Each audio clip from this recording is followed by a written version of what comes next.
Hey folks, this is Vincent Idley with Dad's Gaming Addiction, and today we're going to talk a little bit about video games, specifically the top 20 video games we played in 2024. Now, this is my list. I'm sure Idly has her own list that we may or may not get to at some point, but I'm sure she's got some opinions on some of these games. It's worth mentioning that this is not a best of list for 2024. Some of these games were released prior, but we didn't actually start playing them until 2024. And I know that because Steam sent me a cool little report. Hey, these are all the games that you played in 2024. This is how many hours you put into them. Then I went and cried in a corner because, hey, apparently I have no life. So anyway, let's just jump right into it because I know it's late. It's 9:30 at this point. The first game I want to talk about is Tom Clancy's The Division 2. And this is a game that we got early in 2024. And when we did get it, we played it nonstop for like 3 months. We have almost, I want to say, over 100, 200 hours in this. And it's just so much fun to play. It's an over-the-shoulder third-person shooter with multiplayer on it. You can co-op and do dungeons of sorts, like just different missions. So, Idly, what did you like about this game? Anything that you found addicting or? The whole game is addicting.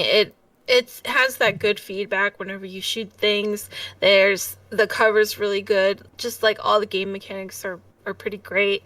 And it reminds me of Helldivers too, which I'm sure we're gonna get into. Mm-hmm. But yeah, it's a really fun, addicting game. I'm just sad that I don't have enough time for it. Yeah. It's the reason I like it is because this is a game where I can try out all these different cool builds. Like I can do a turret build. I can throw turrets around and shoot things. And there's even different kinds of turrets. I can have a little drone following me and healing me, or I can have this drone go out and shoot things. And you can put, depending on your gear, you're going to get different buffs in like your attack or your utility, defense. So you can kind of build your character in a particular way. And you don't start seeing the actual game until you've reached max level and then start messing with stuff beyond that. So it's like, I feel like levels 1 through 20, I think it is like a tutorial. And then everything when you're at max level, that's when the game really starts, is when you're max level. Because that's when you Yeah. start like leveling up. And I don't remember the name of them because it's been a while, but there's like Paragon points it's from Diablo. But every time you level up, you can put a point into like, 0.2% extra for this or you can put points into different things to make your character even stronger. And some people have like hundreds of points because they've just continuously leveled up beyond their max level. So yeah, it's a lot of fun. So Tom Clancy Division 2, anything else to say about it before we move on? Fantastic game. Fantastic game. All right, makes sense to me. All right, so moving on to another ditty. This one is called dotAGE. I don't think Idly has played this one. No, I have not played this one. This is a game that I was addicted to for about a month or two, and I have about 2 or 3 playthroughs of it. And as you continue playing this game, you unlock more quote-unquote memories. And it's just a fancy way of unlocking new buildings, new types of villagers, that kind of thing. And ultimately, it's a turn-based game where you're trying to appease, I guess they're like different creatures of type. I can't remember the full story of it, but you've got this village elder that warns you of the apocalypse coming, and you're trying to satisfy these different objective types as they come up. So you need to make sure you've got enough health queued up as a resource in order to survive the event or the tragedy that's about to happen. And it's a turn-based game, so you're putting down structures that will feed off each other, generate resources for you. There's a whole list of resources on the left. You got to keep your villagers fed. Every turn, you got to feed your villagers. You can get more villagers by combining them into a house or whatever. So there's different ways of approaching this game, and the strategy is a lot of fun. So ideally, like I said, you're trying to just survive the entire apocalypse event. There are several, but there's one major endgame one. And I totally recommend this for turn-based villager strategy fans. So that's it. That's all I really have to say about that one. And this one, I may not have queued up correctly. It's still being processed. Totally. There we go.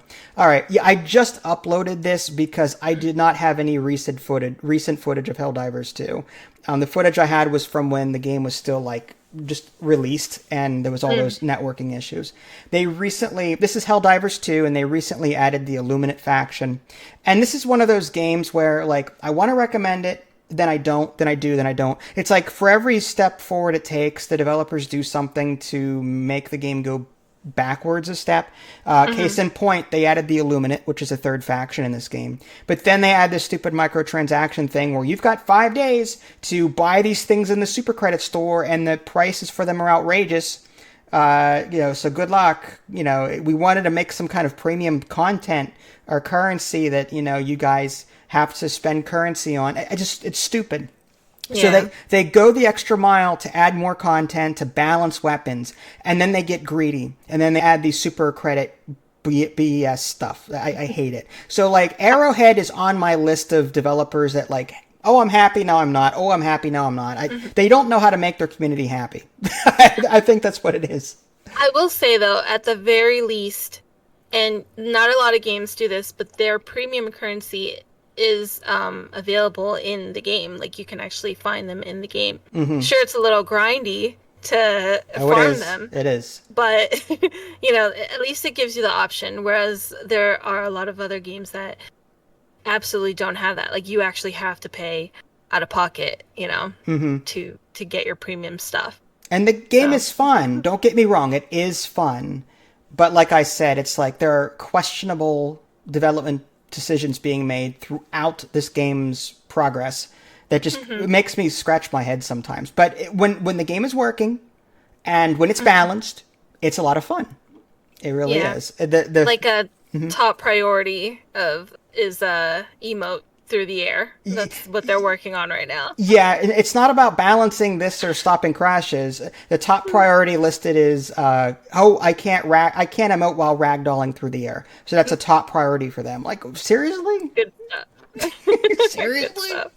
Yeah. So Helldivers 2, it's I have a love-hate relationship with this game, more love than hate, but it's still worth mentioning that this game does piss me off sometimes. And that's why I don't cover it as often as I would like. But we do play it on a regular basis.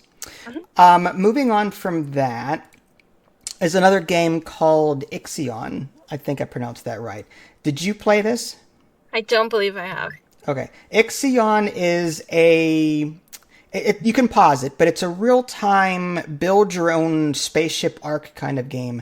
You're putting housing down. Think of it like a Sim City builder kind of game, but it's inside a spaceship, and it reminds me a little bit of, like, Battlestar Galactica, where you're trying to in Battlestar Galactica, they're kind of like housing the remnants of the human civilization, trying to keep everyone alive. That's what you're doing in this. You're moving through space, mining out resources in the current galaxy, solar system that you're in, dealing with different events, and then on the space, like the city building side of it, you're putting structures in your ship to increase your population, to get to process resources. This was so much fun to play, and the reason I like it so much is because the developers, like in Dead in Vinland, which is another game I like, you can customize the difficulty almost any way you want. There's sliders. That is like, I don't know what it is, but like, in order for a game to get really high marks from me, it has to have custom difficulty sliders. Not easy, medium, hard, but sliders that go from 0 to 100%. That way I can find the difficulty that I like. That is a hallmark to me of a really good game. When developers take the time to do that, that receives high praise from me. So IXION took a while to get through, but I really enjoyed it. I love the resource grind. I love building up my ship. I love the city building aspect, the resource management, all of that. So if you haven't played IXION yet, it's been out for a while, so find it on a sale, but it's really good. Cool. It's kind of like Frostpunk in space, kind of, sort of. So moving on from that is a game I do believe you have played. Yes. And this one is called Abiotic Factor. Abiotic Factor is kind of like a whimsical sci-fi B-movie kind of game. But I love it because it's got survival elements to it. During the day, you're going out scavenging resources, and then at night, sometimes you're attacked by whatever. There's different aliens and different. You're in this facility, and crap hits the fan, and now you've got all these weird things happening. And Mm-hmm. I love the base building in this.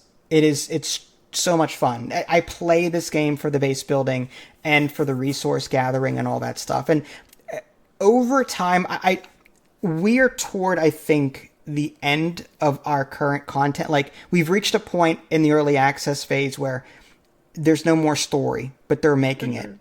And now we're kind of waiting for more content.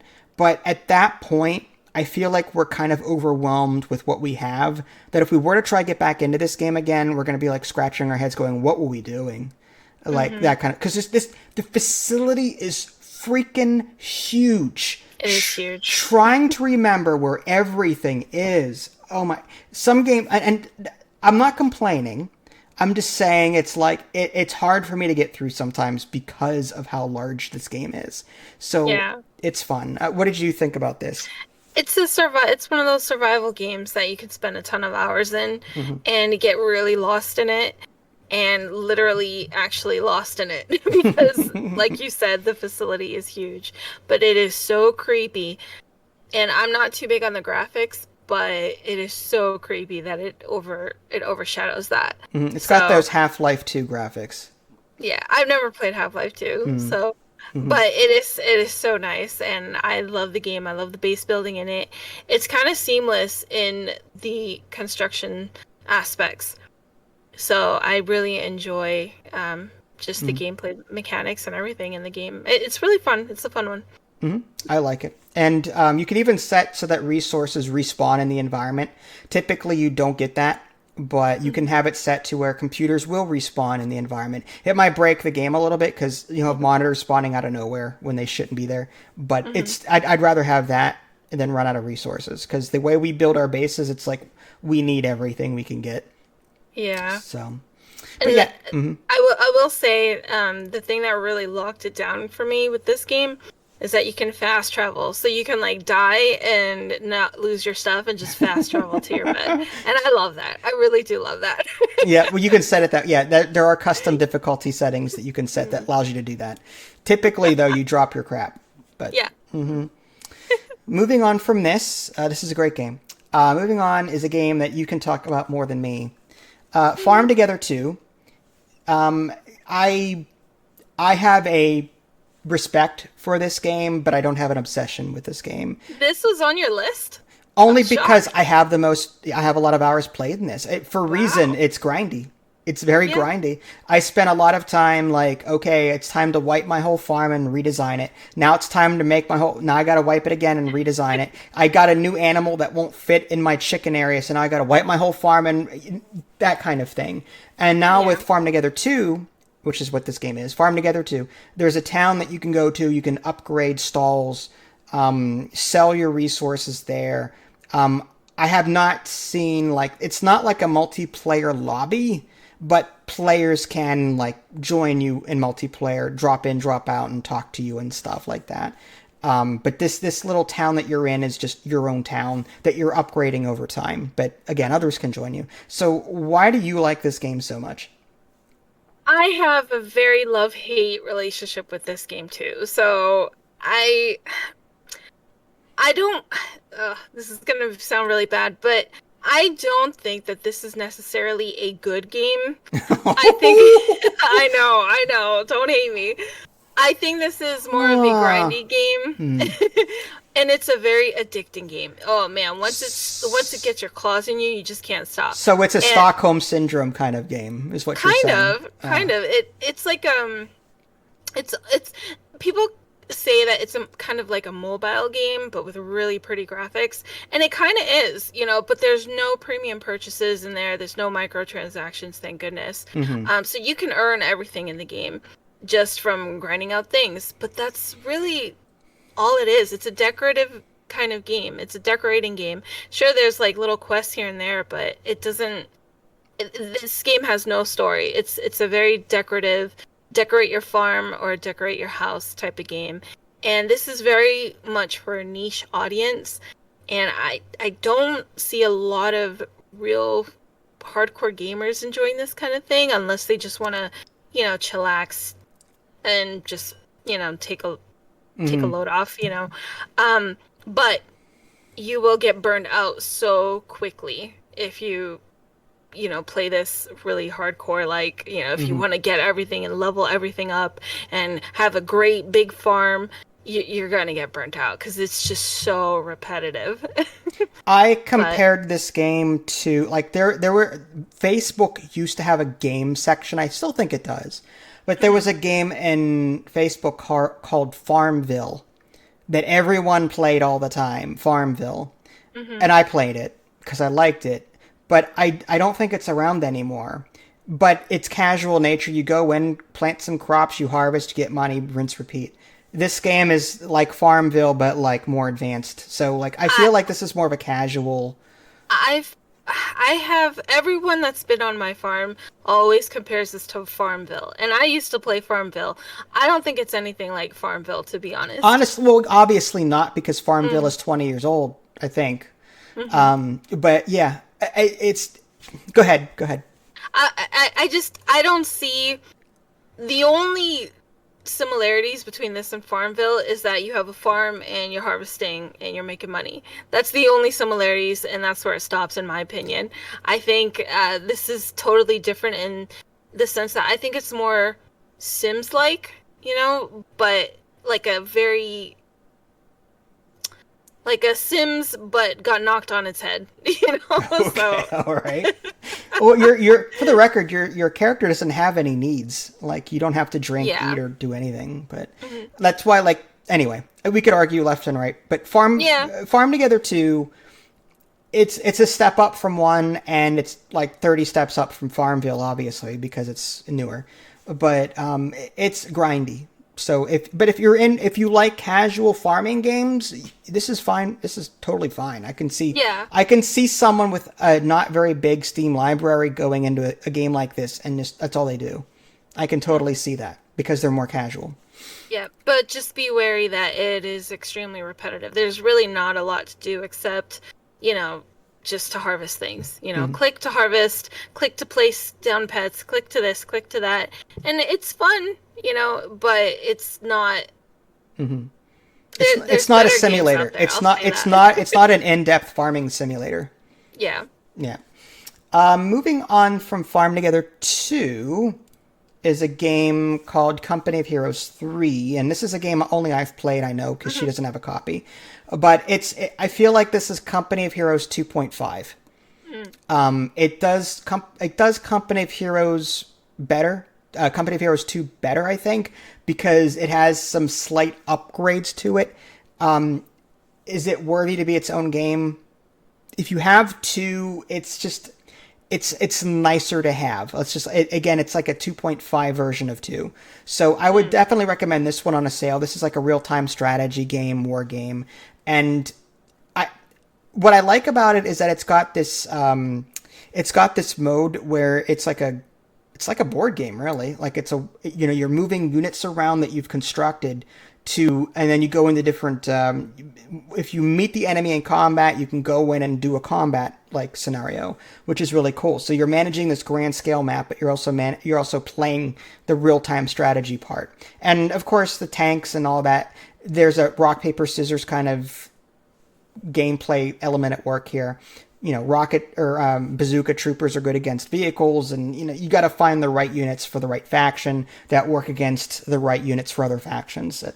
I'm not going to spend too much time on this, but this is a game that I played a lot of because of the grand scale part. It's not perfect, and again, it's really akin to 2. So if you didn't like 2, you're not going to like 3, really. But Uh, wait for a I, sale. Hmm. every time I want to download this, I'm like, oh, I have part two. So, Hmm. and I want to family share it, like I want to try it out. I want to demo it, Well, now but you can because I can. Steam recently updated their thing.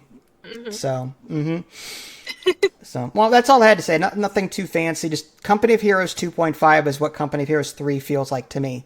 But it's Hmm. still good. I enjoy it. Okay. And there's dailies, like daily quests, as opposed to just earning points by doing missions, if that makes any Mm. sense. Moving on from that is a game that we played together for a long time called Bellwright. And I had other titles on this list of 20 games that it used to be like a 25 list. I had Aska on here. I had some other city. I'm like, you know what? We played more Bellwright than Aska, so let's just take Aska off. Okay. Aska's not bad, don't get me wrong, but it's not fully fledged yet. Neither is Bellwright.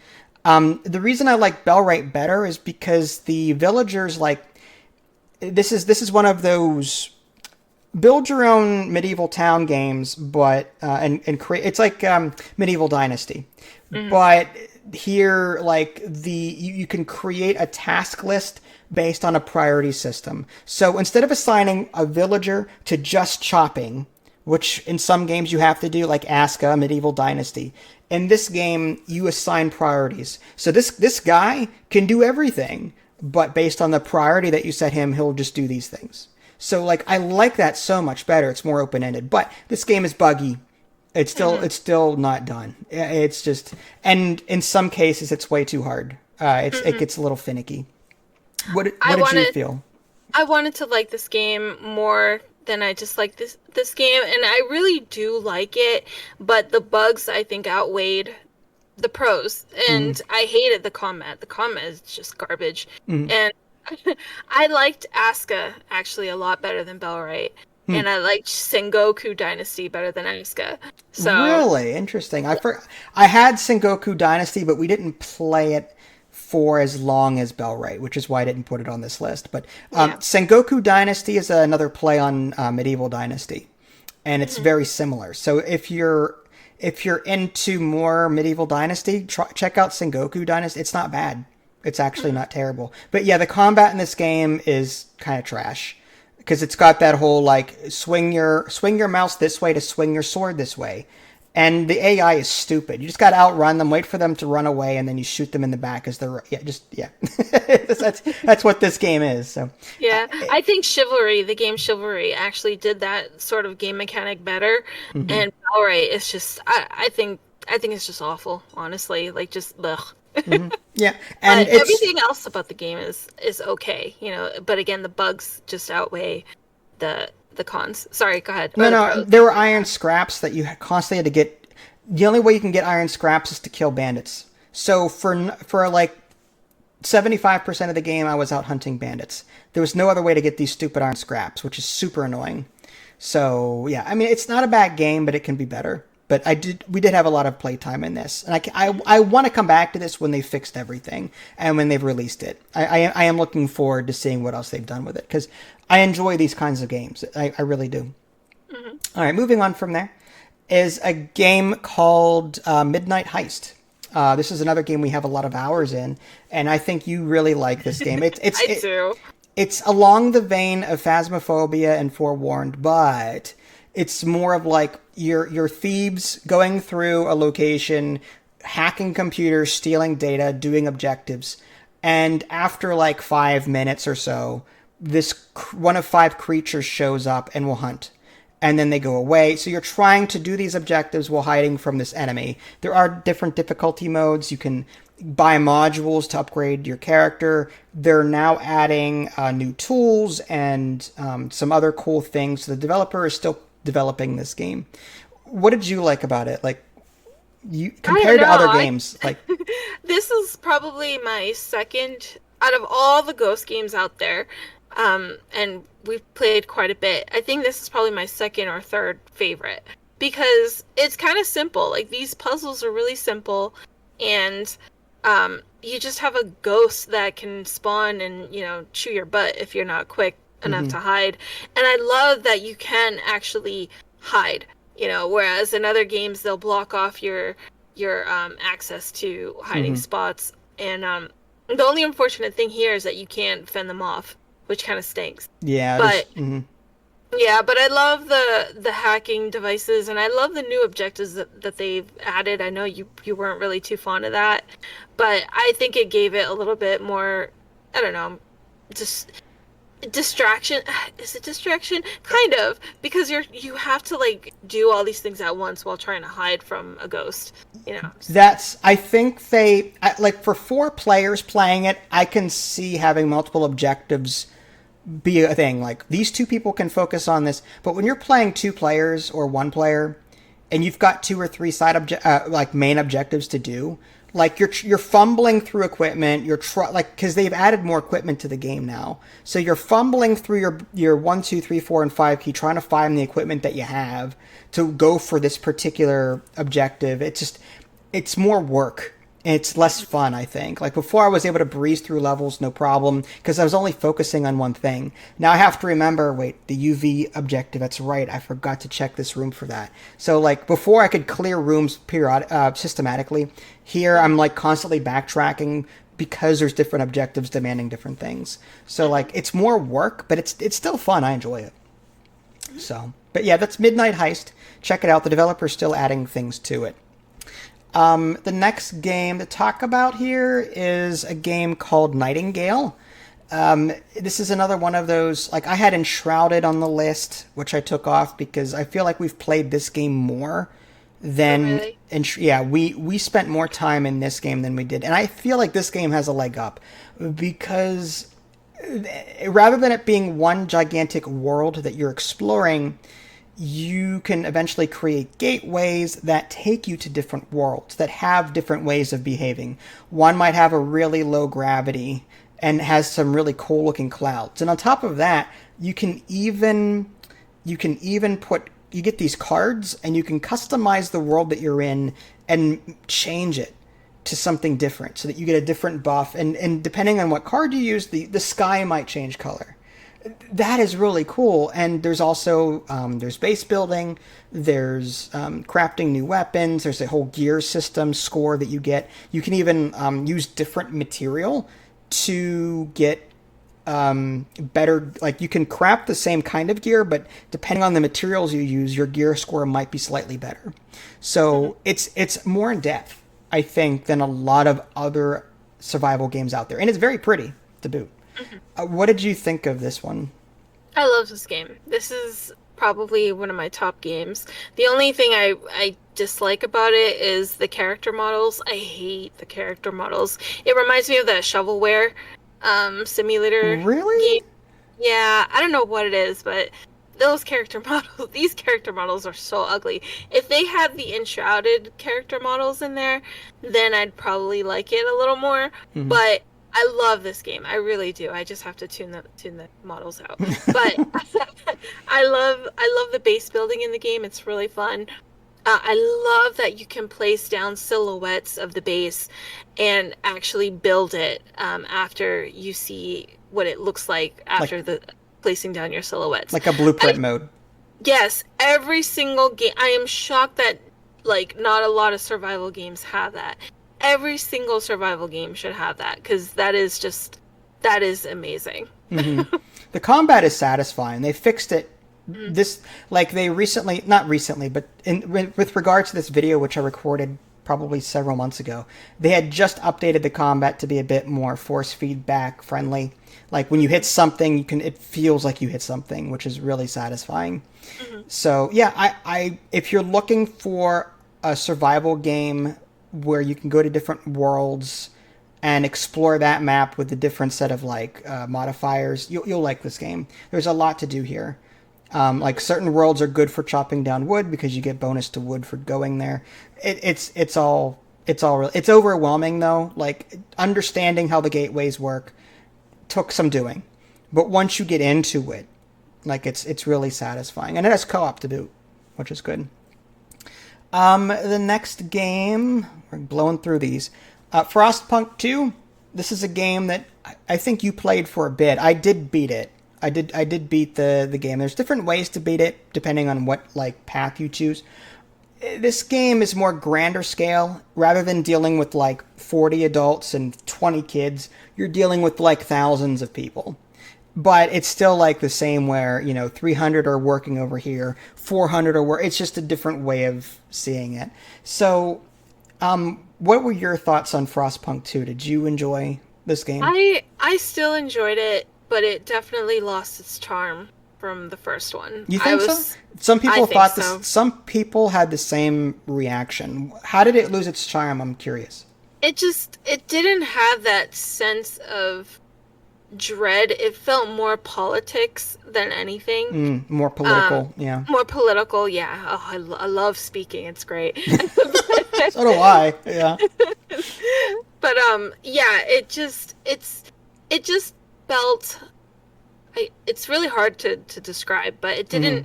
it didn't have that sense of dread as the first one did. It still has it. It's just it's not as prominent, I guess. And Hmm. you right, like you're just trying to take care of a whole city, whereas in the first one you were trying to take care of like a certain district, I guess Yeah. it was. But now this one is just at, like you said, at a grander scale. And it was okay. I mean, I still enjoy it. The music is still fantastic. Not as good as the first one. Oh my gosh, the first soundtrack is amazing. Hmm. But this one's not bad.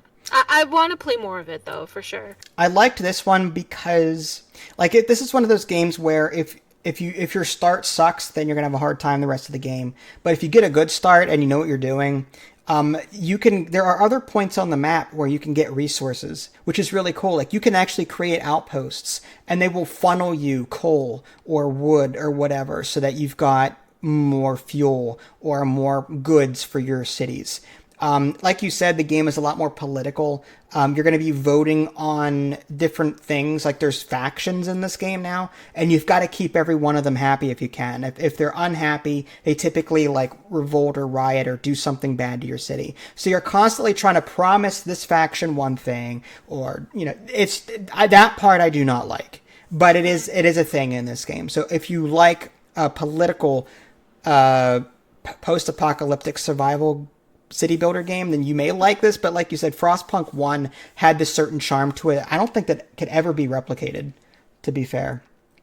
But I think it could just with the right direction, I yeah, think. makes sense. So that was Frostpunk 2, and I'll try really hard to keep moving because I know it's getting late. This is a game we played together as well. It's Old Market Simulator.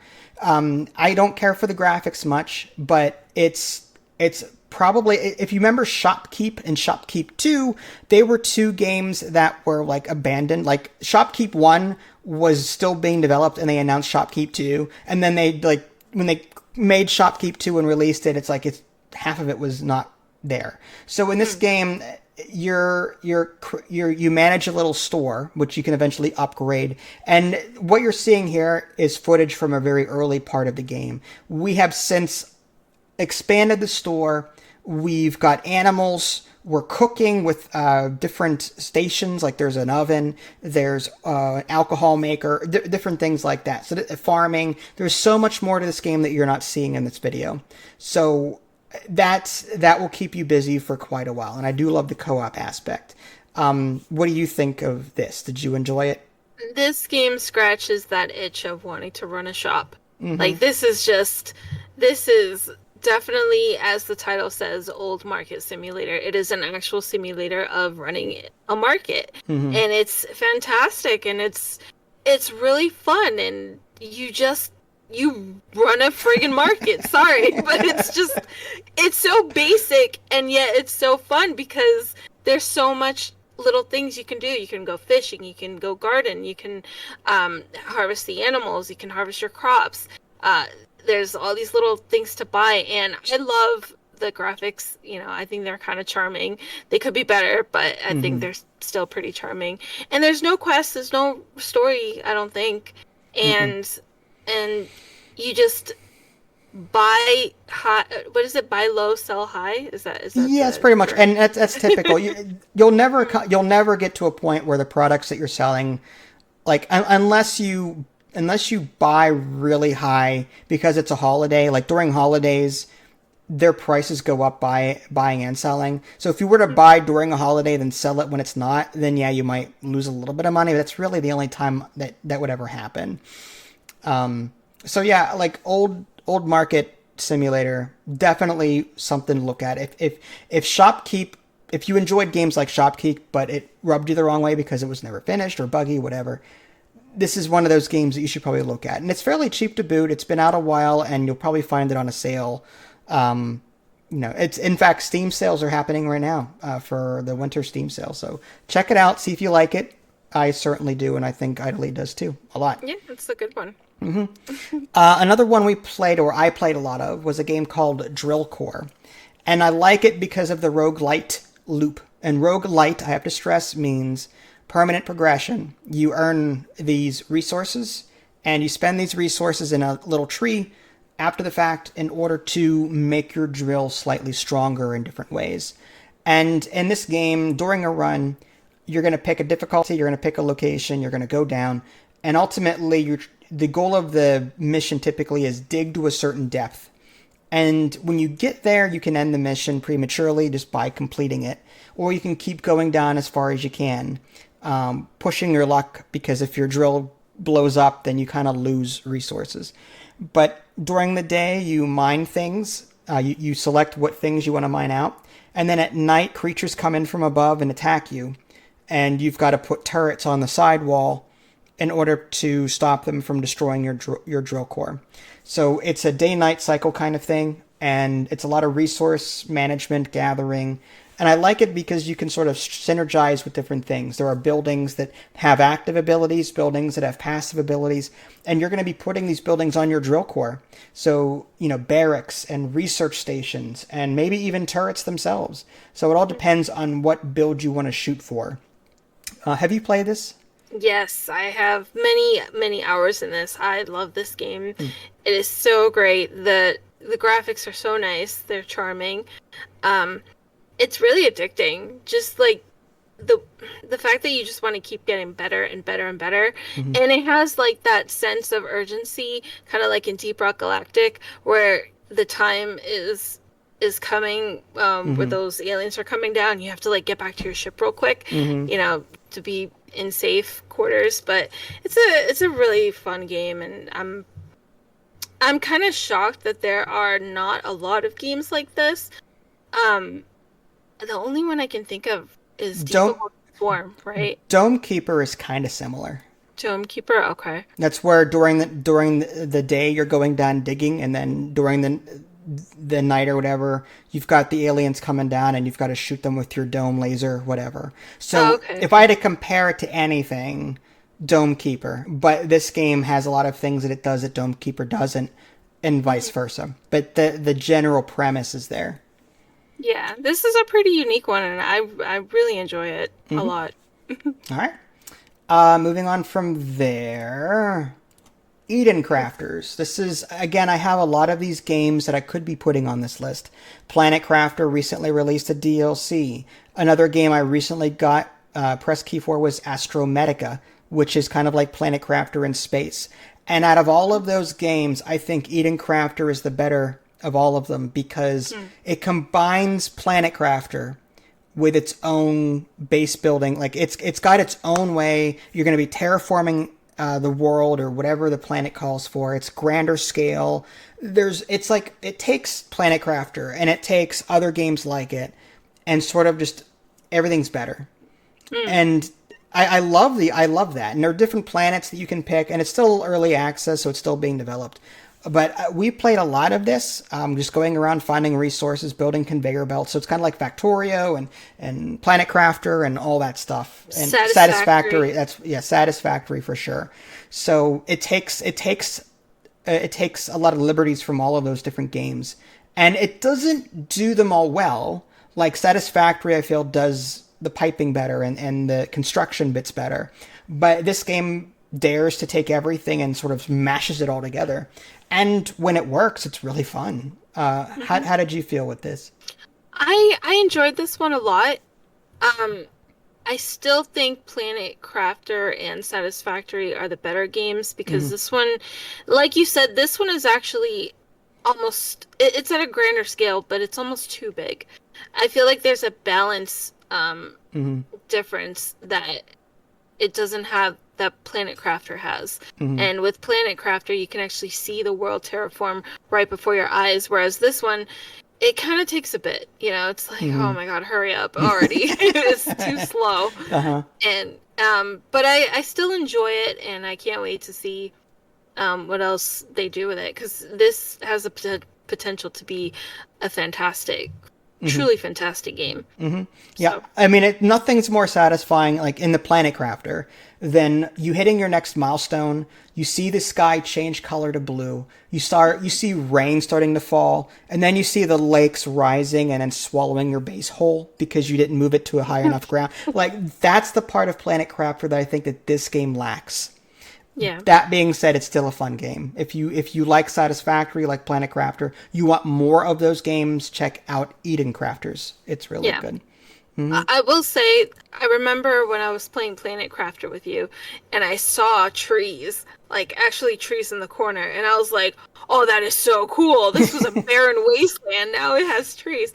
And in Eden Crafters, I saw like the green, like it was just green, slowly creeping, and I was like, "Okay, it's cool. All right." I'd like a little more, please, and then the little flowers. And I'm like, okay, it's okay. You know, it's such a slow burn.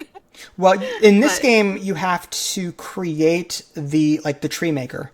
The only way you see those trees is if you put something down that grows them in that radius. So, like, in order to cover the entire planet with trees, you have to put a freaking dome maker in every spot on the map. yeah. That's just give me something that gives me a global transformation kind of thing. Yeah. Or if we could have like a little airplane that sprays, you know, across the Yes. globe or something. Yeah, in Planet Crafter, you launch rockets.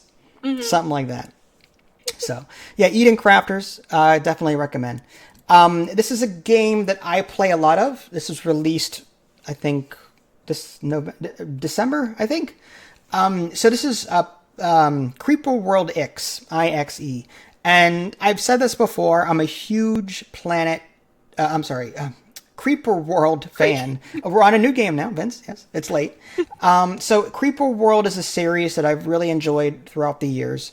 You've got this blue, watery creeper as your enemy in every single game. And in this one, it's a side view where you're moving ships around and trying to puzzle out how to get everything done. Whereas in like Creeper World 1, 3, and 4, it's top down. You can put turrets down, whereas this game is more ship based. This game feels more like Particle Fleet Emergence, which is another game in this series. It's in space, but it's you've got spaceships. This game kind of does something similar to that. But I don't know what it is. Like there's one or two developers that people typically really like. They like everything that they release is like you really like it. This is one of those games. Like I really enjoyed the Creeper World series. I've yet to play a Creeper World game. I've never played 2, but 1, 3, 4, Particle Fleet, now this, IXE. I've never met a game that I didn't like with this developer. I love it does tower defense to a whole new level, and I really like that. The blue creeper is really cool. I was gonna say, when you introduced me to the third one, I was hooked. Like, that was a great game. I couldn't believe it. I was like, whoa, what is this? This is like old StarCraft. But like so good. Yeah. And then Creeper World 4 took it but in a 3D aspect. And I was so impressed, and that was like my favorite. That was so much fun. Now when this one came out, I was a little hesitant because you said that it was very much like a puzzle.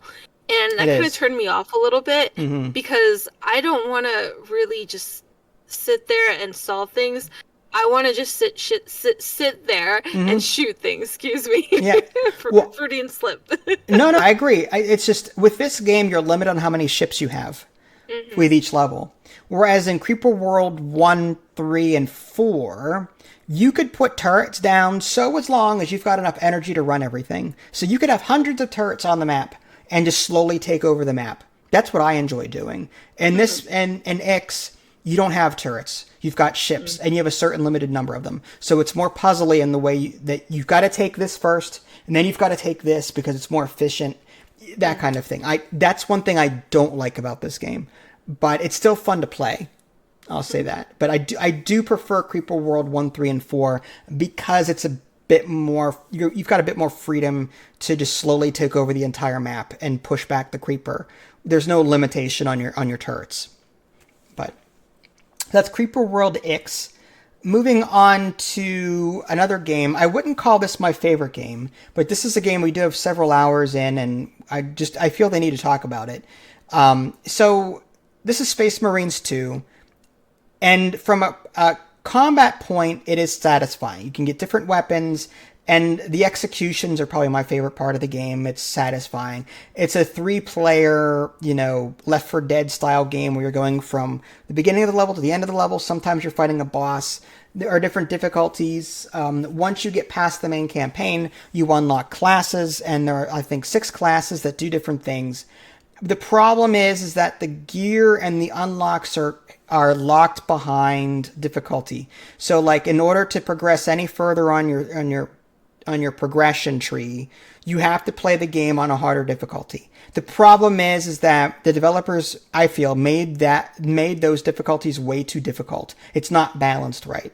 And I reached a point where I got what was it, it was like the medium difficulty, but medium was too difficult and I couldn't progress any further. Stuff was just spawning and it was just impossible. And what's worse is that when you're playing with the AI, they're all level 1, regardless of what difficulty you pick. So if you're playing on a harder mode, you still have level 1 helper bots rather than them being scaled to that level to help you out. That's why I don't understand that. If you're going to bother adding AI to this game, then scale it.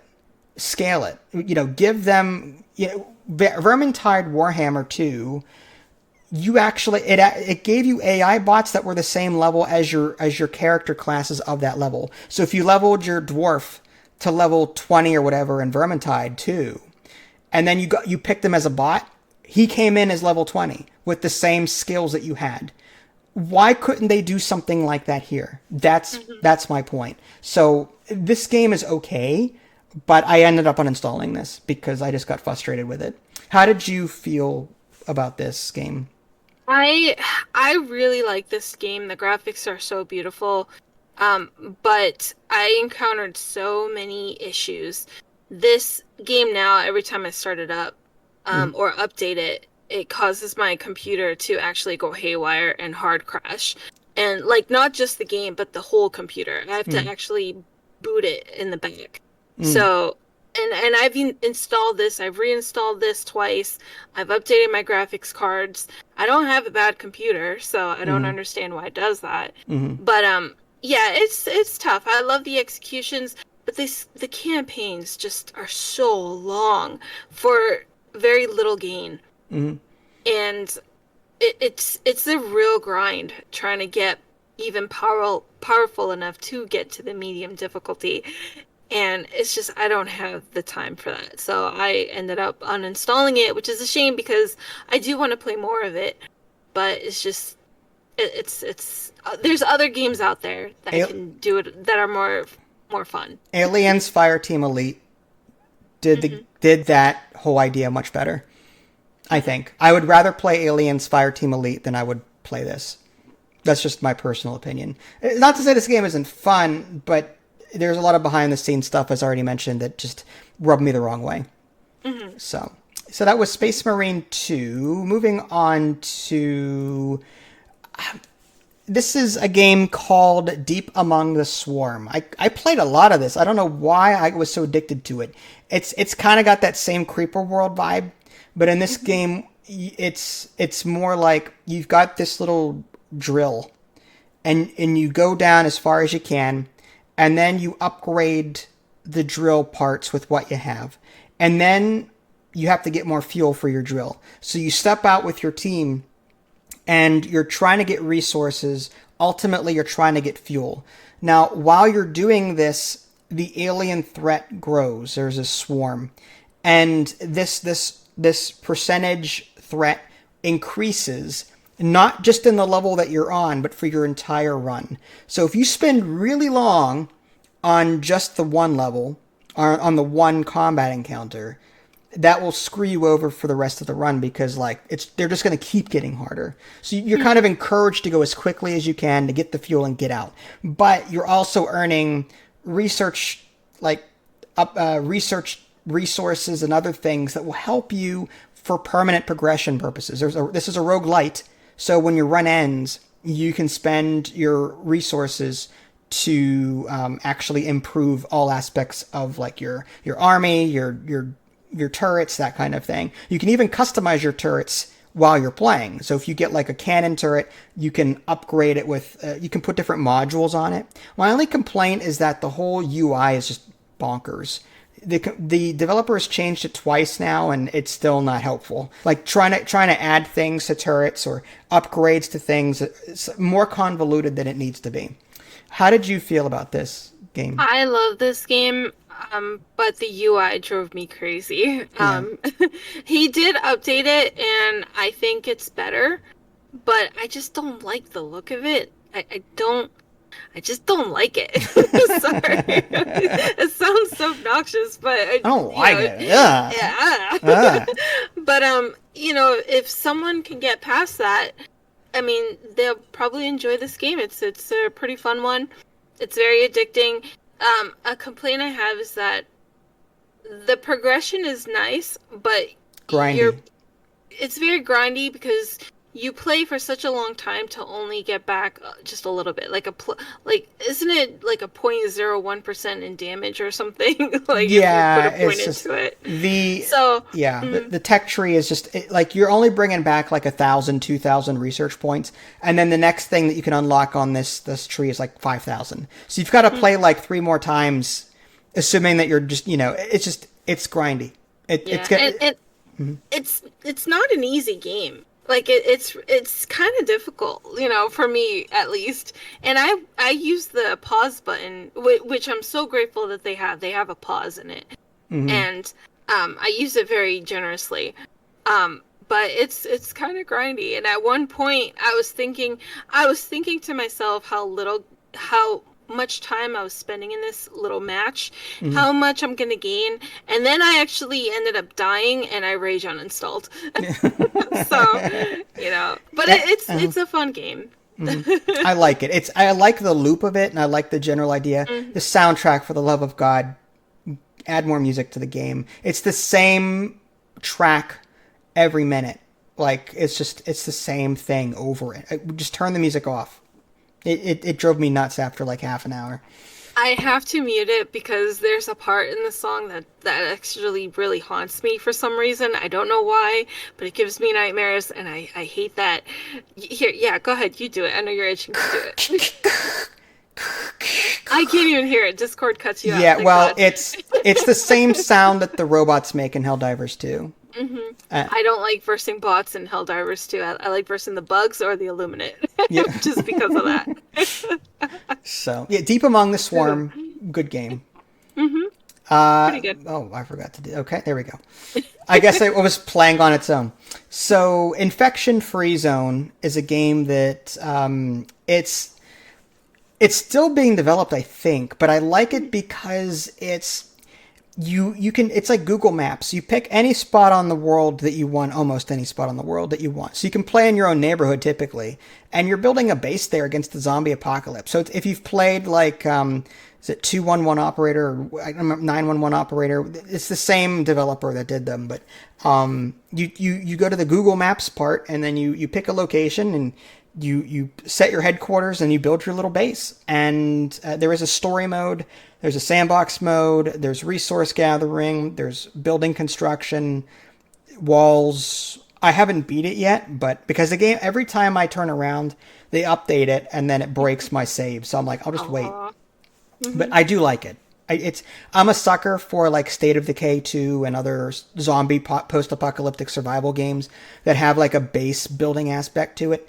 And this game does that fairly well. Have you played it? I know you watched me play it, but have you actually played it? I have not played it. I'm dying to play it, and I can't wait to play it because it looks really fun.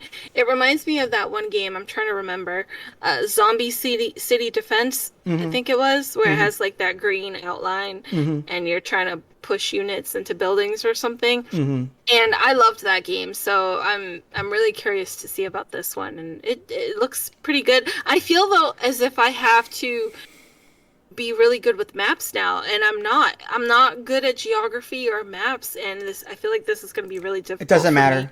It doesn't matter. Like the game, I generated locations I was familiar with, and like what I thought would be like they had this building be a police station when it really wasn't. So like they take liberties on their own to change the building types to match what you need to balance it.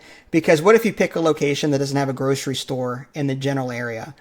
Well, then like your food income, like you have to rely on farming or whatever. I'm just saying like they balance the map so that typically there's always a research building that you can go to get research, different things like that. So the map will be similar, but it's not 100% accurate. Okay. So yeah. So that was Infection Free Zone, which I really liked. And then another one I played a lot of this year, and I think you did too. You like this one, Chef Life. Chef Life, a restaurant simulator. This is where you can you order the food, like the raw stuff. You set your menu. You can even at some point create your own like recipes, but it's very limited in that regard. It's something I would like to see. And there's a campaign. And what I don't like is that there are dishes, and these dishes level up. And once you level up a dish to get further in the campaign, you can then not go back and serve the old version of it. So these dishes get more complicated whether you want them to or not. And that's why I stopped playing this, because I got tired of remaking the same dish but making it more complicated and I didn't care for it. I wanted a burger and fries restaurant, but instead I had to serve these stupid convoluted things. So but I do, out of all of the chef restaurant simulator games I've played, this is really enjoyable. You can even customize the plate colors and you can put them on different plates, and I really like that. And you can even change the design of the finished food. It's so good. What did you like about it?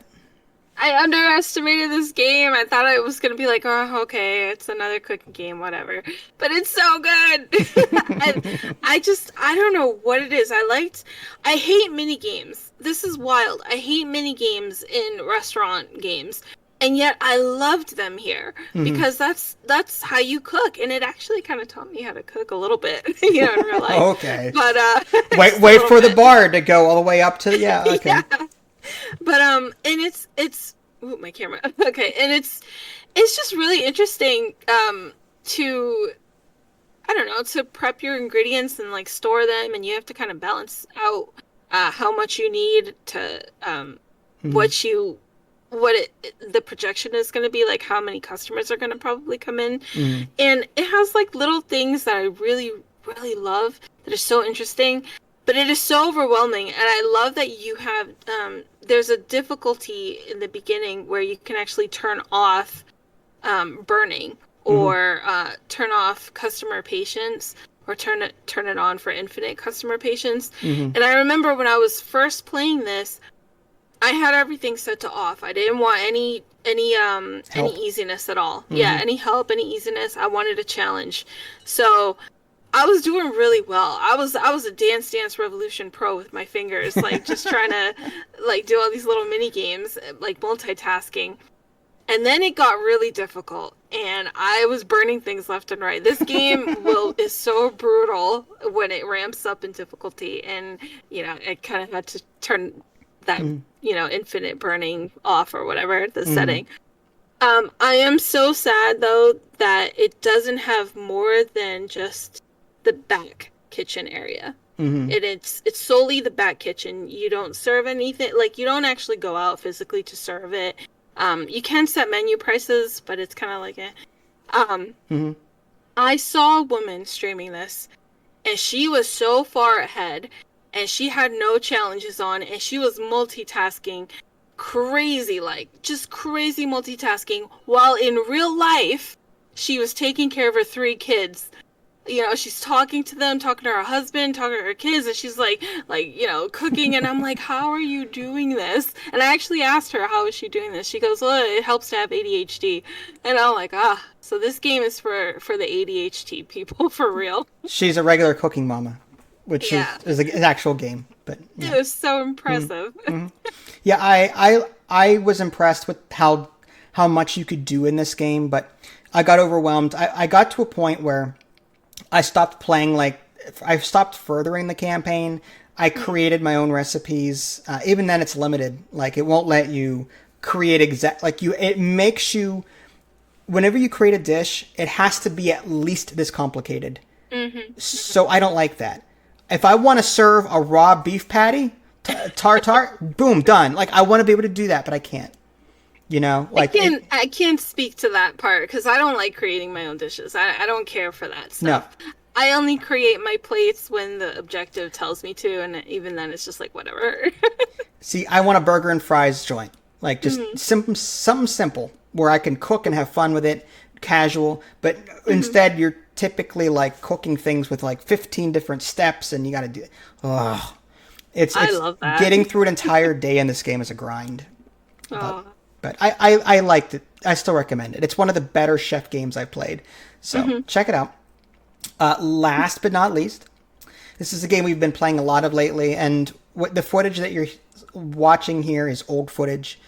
We are way further ahead than this now. We're like at least we've got like 10 different outposts, one main base. The footage here should surprise you because this is like the early onset. Imagine this room completely wall to wall with different things. It's just a nightmare. But hopefully at some point we'll stream it again. But yeah, this is Lord of the Rings: Return to Moria. This is a game I originally bought on Steam when it was on sale, but it kept freezing and lagging, and then it wouldn't run. It was a mess, so I refunded it. And then Epic, it was free on Epic, so I'm like, I'll just re-grab it and try it again when I feel like it. And I did, and I guess they fixed it because now it runs fine, and I'm playing it no problem. And now we've got 30 plus hours at least in this. It's a fun, it's a diggy. You're a dwarf, you're digging, and the whole story is, Gimli is leading a team to open up Moria again, but something happens to you and whoever else you decide to come with you. It's because it's either solo or co-op, and you're trying to find your way out. And you have to dig deeper into Moria because the way out isn't a straight shot.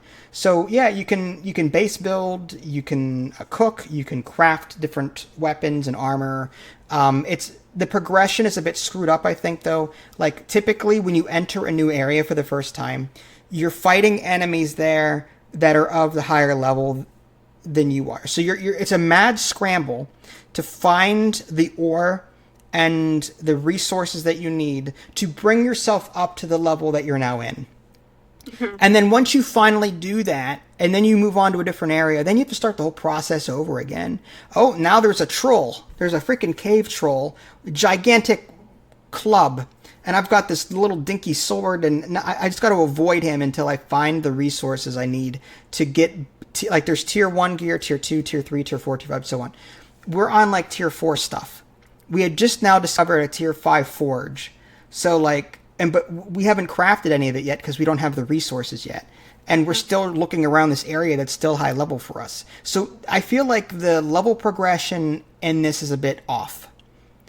That being said, I enjoy it. Like, I'll message her.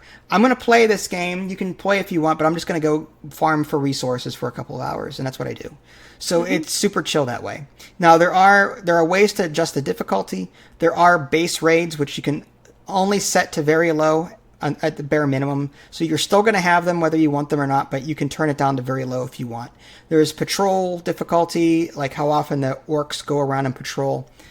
So this game has flaws, but I'm enjoying it. How did you feel about this so far? So I loved this game at first, and I still do. Don't get me wrong. I really enjoy this game. I'm not a huge Lord of the Rings fan, like, at all. You don't have to be, I don't think. Yeah, so it's hard for me to get into the story. Like, sometimes I read the story and I'm just like, I don't get it, or I just don't care, and it's just like, whatever. But I'm still enjoying, digging, grinding for resources. I love the base building. The base building is great. I have such a huge problem with the mapping system. I hate the map. I detest it. And I hate that there's... okay, I don't mind that there's levels. There's a high level and a low level and then lower level and then an even lower level. That's fine. But if you're going to have a map, you need some way to differentiate those levels. The whole fathoms deep thing is a joke. Like I can't stand. You can put map markers down on the map, I but know, you can't right, because if you're looking at it, if you're looking at the map, you can't tell is that on my level by my base, or is that down there where I was before. Like then you have to click on the map waypoint and it's 200 fathoms deep or whatever. Whatever. It's annoying. It is annoying. I will say that this game is not lacking in content. There are places that are huge. I'll go into one area and it'll take me forever to load in, and I'm just waiting and waiting and waiting, and then I'll come back out and I have to go back to base. And when I go back to our own base, I'm waiting and waiting and waiting for the loading screen. But the mapping system, they need to fix that. There are games out there that have like maps that are layered. You can actually take off layers of the map, so they can see, where exactly what floor you're on, or if you're higher or lower. They have like little arrows on the mini map.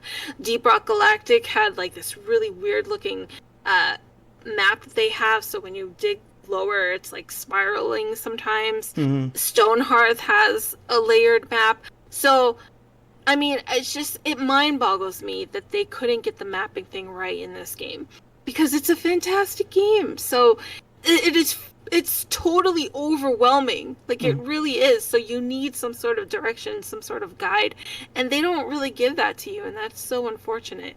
And this is an overwhelming game for sure. I like that you like when we sing. So like, Whenever we come across a statue that we rebuild, or if we have to cleanse an area of darkness, you can, or when you're mining, your dwarf will break out into song, and your friends can come by and join. So now you've got this chorus of dwarves singing this song, and every time I go to do something like that, you go, no, you got to wait for me. Like I have to literally wait for her to come over just so her character can sing. It's okay. That's like my favorite part of the whole game. It is so precious. It is so cute. And sometimes I like to stop mining and just walk away just to hear my own character go, okay, that's enough of that. They got the dialogue really, really on point with this game. It is so funny and it's so cute. The whole singing thing is just masterful. So every game needs to have a singing thing now. This game impresses me as I play it, but like I said, it does have balance issues with the progression, and the mapping system I think needs some work. But the developers are continuously at it. Even though the game is not early access anymore, I still have seen them update this game. So I'm hoping that this continues to get more love, because this could be a really good game if they fix all the rest of it. Yeah. But just be prepared. There's a lot of hours to be had here. A lot of recipes, a lot of different things to find. You unlock new recipes by repairing statues in the environment. So like you have to, and these, by the way, these levels are procedurally generated, whether it's campaign or sandbox. Procedural. So when you play the campaign once and you beat it, you go to play it a second time, you're gonna have a different experience, because everything's gonna be in a different area. You're not the maps that you remember from playing, it's not gonna be the same. So that's really cool. That's really impressive. So yeah. All right. Well, that's all I got. Okay. Do you have any games you want to talk about before we leave, or are you good? I think we mentioned them all. Okay. Sengoku Dynasty we touched on a little bit. I can't really think of any. My brain's too fried. No, it is close to 10:30, 11 o'clock here, so I guess we'll just call it. So yeah, everyone, thanks so much for stopping by and for watching. Hopefully this list gave you a good idea as to what to possibly buy yourself now during the winter Steam sale. This is Vincent Adelie. Thanks for watching, and we'll catch you all next time. Take care. Bye, guys.